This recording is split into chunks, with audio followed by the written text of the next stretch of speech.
The soap burned her fingers as if it wanted to tear not only the grease in the plates, but the dignity she was still trying to protect. The noise of the running water was almost a relief, because it drowned out the sounds of the laughter of others, the clinking plates, the voices of others who did not notice the presence of the girl with a low gaze. The shift was over, but she was still there, as always, as if she had nowhere to go. Her feet hurt, her stomach even more so, but she remained standing in front of the sink, washing, cleaning, disguising it. Inside her wet apron, between the forgotten dish towels and the old backpack, she had plastic bags with leftover bread, hardened rice, pieces of meat that no one wanted. Nobody saw it. No one suspected it. She was just the silent one in the kitchen, the one who arrived early, left last, and never said anything more than a yes, ma'am, or a nod. But inside it was a scream swallowed every day, a cry of hunger, of fear, of shame. There was something solemn about that hidden routine, as if each gesture, cleaning the floor, collecting dishes, hiding a piece of chicken, was part of a ritual to keep those who depended on it alive. She did not save food out of selfishness. I kept it because the refrigerator at home had been empty for weeks. Because at home, 7 small voices were asking all the time, "Is there food today, Maria?" And she smiled. She always smiled. Even when the only thing she could take were crumbs, she smiled. And with tired hands, he divided everything into 7 almost invisible parts. No one there knew. No one saw it there. They thought she was just shy, a quiet, closed, perhaps weird girl. But they didn't know about the hunger. They didn't know about the notebook with the children's names and the shifts she still hoped to get. They didn't know about the nights when she pretended to have dinner just to give her youngest one more piece of bread. They didn't know about their sick mother, their debts, their interrupted dreams. And maybe they didn't want to know, because there are pains that the world prefers to ignore, because recognizing the pain of the other sometimes forces us to look at our own omission. She was like many, invisible, functional, silent, but there was something in her eyes, even when turned away, that screamed, not a cry of despair. It was older. It was ancestral. It was a cry of those who carry the hunger of generations, from those who learned from women before her, that surviving is also a form of struggle, and that sometimes hiding crumbs is the only way to feed hope. While colleagues told jokes, while the supervisor made acid comments about delays, while the boss passed by in a hurry and expensive perfume, she washed dishes, and he cried inside, but no one saw it, because to see, you have to want to look, and almost no one looks at those who have their heads down. The locker room smelled of cheap disinfectant and old mold. The pale walls, peeling off in silence, seemed to know all the secrets that the employees left there before returning to their facade lives. In the left corner, where the neon light flickered, she sat every day at the end of the day, not only because of physical fatigue, but because it was the only place where he could give in without witnesses. He hugged his knees, leaned his head against the cold cupboard, and let his body say what his mouth never dared to confess. The tear was not a scream. It was delivery. It was relief. It was old pain wanting to breathe. In the background, the muffled sound of colleagues laughing and exchanging voice messages, the hurried steps of those who had an appointment or a bus to catch, the strong perfumes mixed with the smell of the soap that still remained in his hands. She remained there motionless, as if she had nowhere to return, as if she had not been called anywhere. His name was rarely spoken fondly. It almost always came with short orders or impatient looks. But there, in that corner of silence, she didn't have to pretend that everything was fine. She never asked for anything. He never raised his voice. It never imposed itself. Perhaps because he had already learned very early that the world usually screams louder at those who are already fallen. He preferred silence. He preferred the absence of conflict, even if it cost him his own dignity. After all, those who have never been seen fear being noticed only to be discarded for good. The others talked about new clothes, movies, husbands, parties. She listened. He always listened, but without participating. It was as if he inhabited another time, a time when the priority was to return home with some leftovers, no matter how small, because every night there were 7 empty plates waiting. And when she managed to bring a handful of cold rice, a piece of chicken chewed by luck, she made a feast with a name of care. In the fog mirror in the locker room, his face looked even paler under the artificial light. There were marks there that did not come from work, but from the absence of rest. Dark circles as inherited shadows. The hair tied with a worn elastic band. The hands with small cracks. The nails without nail polish. It was not vanity that was missing. It was time. It was energy. It was a permission to dream. Because even dreaming sometimes requires a luxury that not everyone can afford. She knew that no one saw her. He knew that his crying did not flow loud enough to move. But he cried anyway. He cried without making a sound, as if watering a hidden root, hoping that someday, perhaps, something will bloom there. It wasn't drama. It was emotional survival. Because there are pains that need to leave the body. And when they don't come out of speech, they run down their eyes. Even if no one notices, even if no one asks, on that cold ground, she learned to resist, not with heroic speeches or gesture, but with silence, with quiet resilience, with the kind of strength that doesn't show up on social media. Because there are battles that don't get likes, but build character. And in that forgotten locker room, she rebuilt herself into invisible pieces, one piece per night, one tear at a time. It was late. The kitchen lights were still on, but the pace of the restaurant had already slowed down. The waiters were collecting cutlery. Most of the employees had already left. In the corner, near the pantry, she waited, not with impatience, but with that tired hope of those who know that maybe, just maybe, there will be a few portions of the executive dinner left on the plates. He had learned to measure time by the luck of others. The less they ate, the more there was to share at home. She didn't steal. I expected to be authorized. I was waiting for someone to say, "You can take it. You won't use it anymore? You can take it." But that night, hunger spoke louder, and she, with trembling hands, took a glass of rice that was on the sink and began to wrap it in a napkin. Not for you, for the brothers, always for the brothers. It was then that the voice cut through the air like a blade, rigid, cold, as if I had come out of a place where compassion does not reach. This is not shelter. The supervisor spoke loud enough for those still in the kitchen to hear. And that's what hurt the most. Not the tone, but the involuntary audience. The embarrassment of being exposed, as if it were a human error. She stood still, with the rice still between her fingers, not knowing whether to let go or hide it.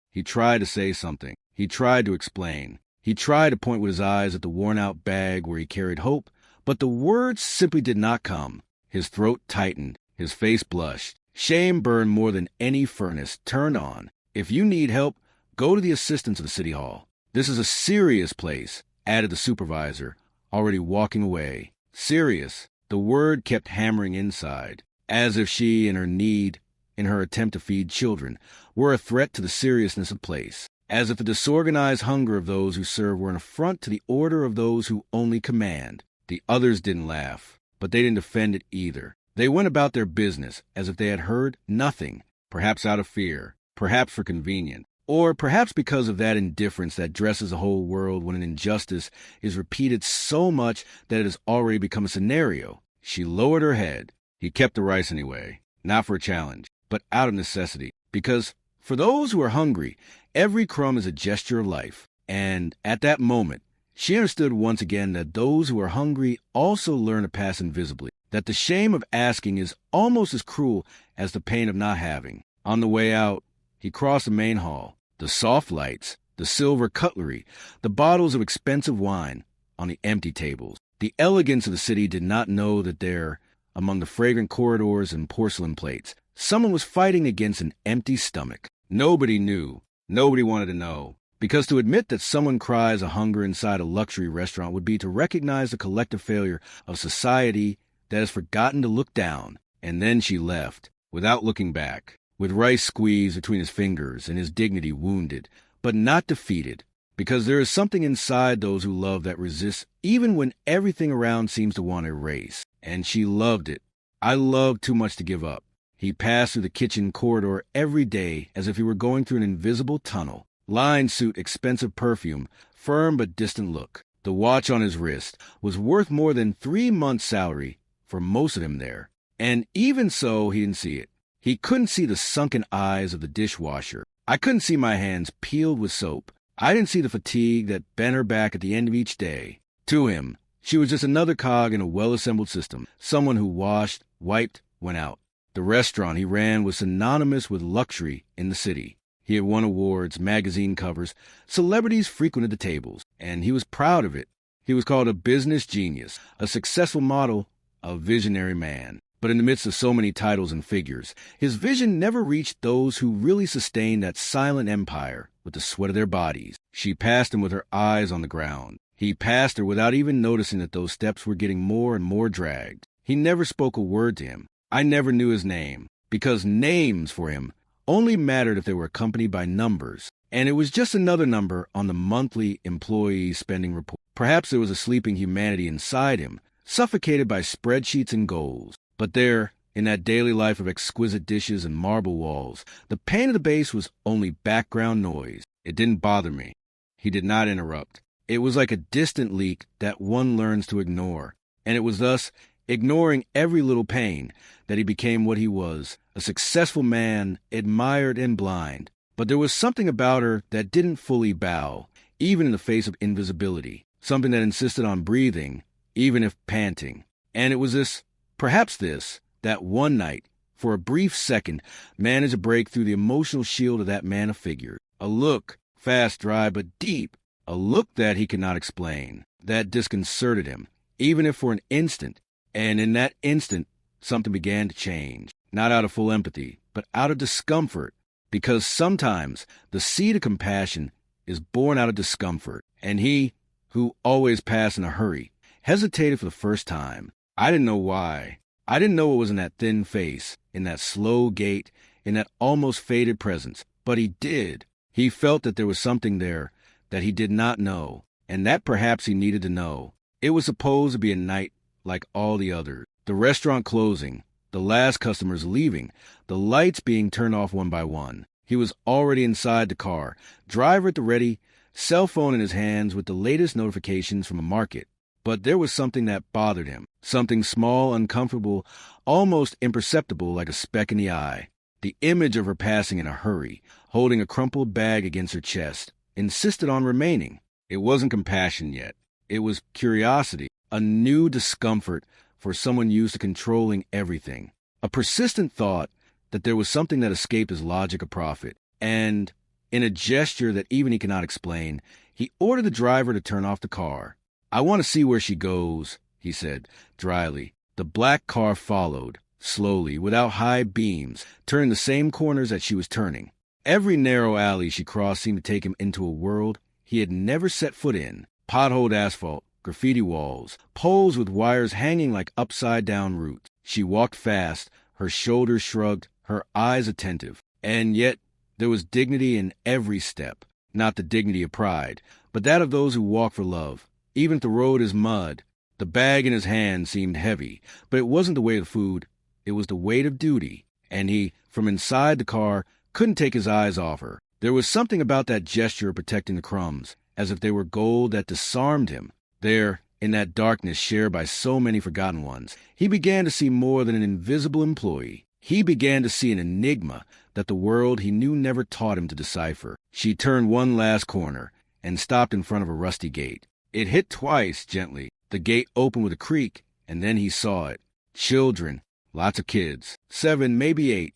They ran towards it as if they were running towards tomorrow itself. His arms stretched out, his eyes sparkled. She smiled, a smile he had never seen in his restaurant. A whole smile, a smile that did not ask permission to exist, even wrapped in so much need. And then she knelt down. The bag opened. She began to share, piece by piece, one for each. A loaf of bread here, a handful of rice there, a kiss on each forehead, a whispered word in each ear. She didn't eat. It was just good. As if feeding those children was their only reason to keep breathing. The billionaire said nothing. He couldn't, because what he saw that night did not fit in any spreadsheet, in any social impact report. It was life, raw life, insistent life. And he knew, in that heavy silence, that he was the one who was hungry, not food, but of meaning, and that perhaps, for the first time in a long time, he was facing something that no fortune could buy. There was no high wall, no electronic gate. The entrance was made of pieces of zinc and wood, crooked like the reality of that street forgotten by time. But inside, there was a burning flame. And he did. She didn't even have time to breathe. As soon as she set foot in the dirt yard, 7 children wrapped her in a hug so intense that she almost lost her balance. Each one wanted to be the first, the closest, the most loved at that moment. She smiled. He smiled, as if he were finally returning home after days in exile. As someone who finds again in the arms of the little ones the strength to continue, she didn't say she was tired. He did not complain about the long shift, nor about the recent humiliation. He took each one in his arms, one at a time. He kissed each child's forehead with ritualistic caress, as if each touch was a silent reminder that, despite their poverty, they were still loved. Then he knelt on the ground. The plastic bag, sacred in its simplicity, was opened carefully. There was no abundance, but there was sharing. He saw it. He saw her break the bread into almost imperceptible pieces, making each one seem sufficient. He saw her turn leftovers into a banquet, not with magic, but with presence, because every piece of rice, every crumb of meat was loaded with affection, of sacrifice, of resignation. It was food, and it was hugging at the same time. The children did not look sad. They smiled with a joy that the billionaire no longer remembered what was like, a joy that did not come from abundance, but from the certainty of belonging. There, no one had to ask. No one needed to beg for affection. There, food was not a commodity. It was a gesture. It was a bond. It was relief. He remained in the car, unable to look away. His heart beat strangely, at a pace he did not know. Something inside him seemed to collapse without noise. An old pride, perhaps a certainty that he had always had, and now it was falling apart little by little, because for the first time he saw what he always refused to see, the nobility of those who give even when they have little, the greatness of those who share even when there is barely any left. In that backyard of land, his silence was not empty. It was reverence. It was as if every smile of those children said, without words, "She sustains us with more than food. It is our ground." And there, standing under the shadows of the night, he realized that there were entire lives happening outside the walls of his empire. Urgent lives. Lives that did not ask for charity. They only asked to be seen. And he did. Late, but you saw it. And that would change everything. The day dawned as always, stuffy, slow, with promises of routine and repetitions. At the restaurant, employees were preparing for another day. The cutlery was polished. The tables were set. The orders were given with the usual indifference. But that day, something broke the pattern. The sound of a heavy engine interrupted the morning silence. A truck, big, loaded. He parked right in front. She was already in the kitchen, preparing the sink, when she heard the different footsteps. And when he went out to understand what was happening, he found a scenario that he could never have foreseen. The billionaire was there, standing. No escort, no speeches, just with his eyes fixed on her. Next to the truck, employees unloaded bags, boxes, blankets, mattresses, school supplies. But nothing there seemed ostentatious. There was care in the gestures, a bow. He didn't say empty words. He did not try to justify the absence of the past. He just looked at her, a firm look, but stripped of arrogance, as if to say, without a voice, I saw it. And in that silence, something healed. Not hunger, not poverty, but her place in the world. For the first time, someone powerful had looked. He had returned. He had cared. His colleagues watched from afar, not knowing what to say. Some whispered.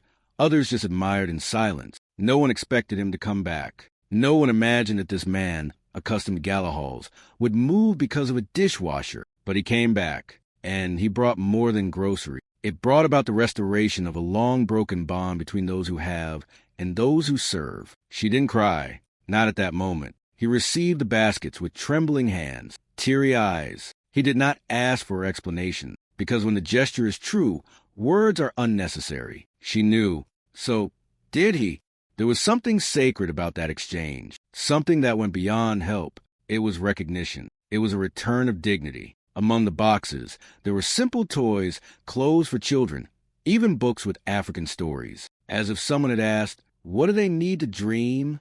And the answer was there, carefully piled up in silence. The truck was emptied in a few minutes, but what remained there weighed more than any burden, the certainty that sometimes a gesture is enough to interrupt centuries of invisibility, and that the deepest hunger is not that of the body, but that of being seen as human. She returned to work that day with her shoulders less hunched, not out of pride, but out of relief, because someone had listened to what his hunger said in silence, and he had responded with presence, with repair, with respect. It was late afternoon when he walked through the kitchen door. No one expected it. The aprons were already on the bodies, the pots on the fire, the supervisor's screams echoing as always. But that day, he didn't just cross the main hall. He went straight to the kitchen, without warning, no protocol. Their eyes turned as if in a ballet of surprise. The owner, the man of unattainable decision. It was there, amid the smells of garlic and oil, among steamers and boiling pots. And more than that, with the sleeves of his shirt rolled up, he approached the sink where she was washing dishes. Silence. Everyone stopped. She, still not understanding, tried to get out of the way. But he approached slowly, picked up a clean plate, and began to wipe it off. A simple gesture, but immense, because there are things that only humility can teach. And there, in that suspended minute, he ceased to be the billionaire. He was just a man, touched by something that no money could buy. The employees did not know where to hide their astonishment. The supervisor tried to say something, but backed off. There was a solemnity in the scene, like an unrehearsed ritual, like an apology that is not made with the mouth, but with the hands. He didn't speak. Neither does she. They just work side by side, as if time needed that silence to retrace the broken paths between boss and servant, between power and humanity. And there, among stacked plates and undried bowls, what was washed was not just dishes. It was pride. It was distant. It was the invisible wall that, for so many years, separated those who command from those who carry the real weight of the day. And then it happened. A tear. Just one. Rapid. He wiped it discreetly, but everyone saw it. It was not weakness. It was revelation. It was a soul saying, I forgot to feel, because that's what the pain of others does when it finally crosses us. It reminds us of what we let die inside us. That night, he was the last to leave. He made a point of going to the locker room, to see the lockers, the bench where she cried. He stopped for a few seconds. He took a deep breath. And he understood that sometimes the biggest change begins when you abandon the pedestal to put on the rubber slippers of those who walk barefoot all their lives. She didn't say anything, but he knew. I knew something had changed, not just in it, but in the world. Because every time someone powerful chooses to stoop to serve, something sacred moves on earth. And this is how hope is reborn. In small but profound gestures, which clean more than dishes, they wash away the invisible wounds of indifference. Time has passed, as it does for those who persist, without haste, but with firmness. The kitchen that was once a place of silence and pain now had laughter, not those forced laughter of survival, but of relief. The previously pale, peeling wall now displayed warm colors, and at the entrance to the restaurant, a new sign, simple wood, hand-painted lettering with whim, Mary's House of Hope. The city stopped to look. Mary, the same one who one day washed dishes with hidden shame. The same one that shared remains as if sharing the last spark of faith. Now she was a partner of a place that sold not only expensive dishes, but dignity. There, the menu came along with history, with reconciliation, with truth. The children grew up. Some studied with scholarships offered by the restaurant itself. Others worked there, not out of extreme necessity, but out of pride, because that place wasn't just a restaurant. It was an everyday altar where respect was served in hearty portions. The billionaire was no longer the same. He walked slowly, with less haste and more listening. He sometimes sat at the back tables, watching, not as someone who supervises, but as someone who contemplates the miracle of a life that is not given up. And at the end of the room, another sign, smaller, almost imperceptible, but loaded with meaning. He said, "Those who are hungry do not ask." We see it in the eyes. She was the one who had it written, because he learned in the silence of his struggles that the most urgent pain is the one that no one dares to tell, and that seeing the other, really seeing, is the beginning of all justice. The inauguration of the new phase of the restaurant had no fireworks or long speeches, just a dance to the sound of old drums brought from a village in the countryside. The Gungun dance, in honor of those who came before, to those who knew how to endure, and to those who are still waiting to be seen. She, now with a clean apron and a serene face, walked between the tables smiling, as if it finally belongs, as if he knows that his story, marked by pain, has become a bridge through which others can also cross. Because when a marginalized life is restored, all the lives around it heal a little bit as well. At the back of the restaurant, among paintings and souvenirs, there is a photograph. In it, Maria holds a child in her arms. The child's gaze is fixed on the camera, but hers looks up, as if thanking not for having one, but for still standing. And perhaps, among so many teachings, this is the greatest. Resisting is a sacred act, looking into the eyes of the other, a ritual of faith, and feeding, not only with food but with respect, is the most profound way to rewrite destiny. How many stories of pain do we ignore because we don't look each other in the eye? How many Mariahs cross our paths every day, silent, hungry, invisible? And how many of them could flourish if someone just decided to see it? If this story touched you in any way, subscribe to the channel, activate the notification bell, leave your like, and share it with someone who needs to be reminded that there is still hope. His gesture can reach those who are about to give up in silence.